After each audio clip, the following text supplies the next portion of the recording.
اور کتاب یعنی قرآن میں مریم کا بھی تذکرہ کرو، جب وہ اپنے لوگوں سے الگ ہو کر مکان کے مشرقی حصے میں چلی گئیں، پھر انہوں نے ان کی طرف سے پردہ کر لیا تو ہم نے ان کی طرف اپنا فرشتہ بھیجا، سو وہ ان کے سامنے ایک خوبصورت مرد کی صورت میں آیا۔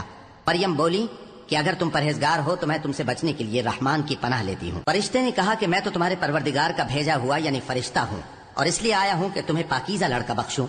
مریم نے کہا کہ میرے ہاں لڑکا کیوں کر ہوگا جبکہ مجھے کسی مرد نے بطور شوہر چھوا تک نہیں اور میں بدکار بھی نہیں ہوں۔ فرشتے نے کہا کہ یوں ہی ہوگا، تمہارے پروردگار نے فرمایا کہ یہ مجھے آسان ہے اور میں اسے اسی طریق پر پیدا کروں گا تاکہ اس کو ہم لوگوں کے لیے اپنی طرف سے نشانی اور ذریعہ رحمت بنائیں، اور یہ کام مقرر ہو چکا ہے۔ چنانچہ وہ اس بچے کے ساتھ حاملہ ہو گئیں اور اسے لے کر ایک دور جگہ چلی گئیں۔ پھر درد ذہ ان کو کھجور کے تنے کی طرف لے آیا، کہنے لگی کہ کاش میں اس سے پہلے مر چکتی اور بھولی بسری ہو گئی ہوتی۔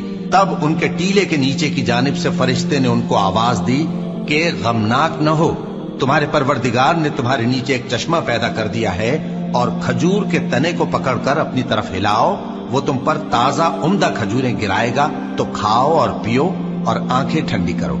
اگر تم کسی آدمی کو دیکھو تو کہنا کہ میں نے اللہ کے لیے روزے کی منت مانی، تو آج میں کسی آدمی سے ہرگز کلام نہیں کروں گی۔ پھر وہ اس بچے کو اٹھا کر اپنی برادری والوں کے پاس لے آئیں۔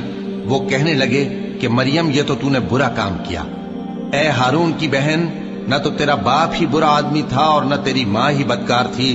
تو مریم نے اس بچے کی طرف اشارہ کیا۔ وہ بولے کہ ہم اس سے کہ گود کا بچہ ہے کیسے بات کریں؟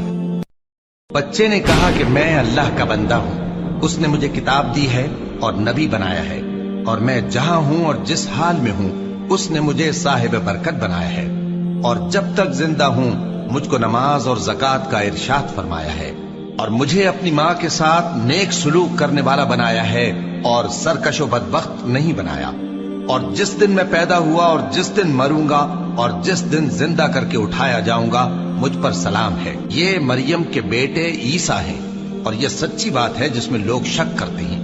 اللہ کو شایع نہیں کہ کسی کو بیٹا بنائے، وہ پاک ہے، جب کسی چیز کا ارادہ کرتا ہے تو اس کو یہی کہتا ہے کہ ہو جا تو وہ ہو جاتی ہے، اور بے شک اللہ ہی میرا اور تمہارا پروردگار ہے، تو اسی کی عبادت کرو، یہی سیدھا رستہ ہے۔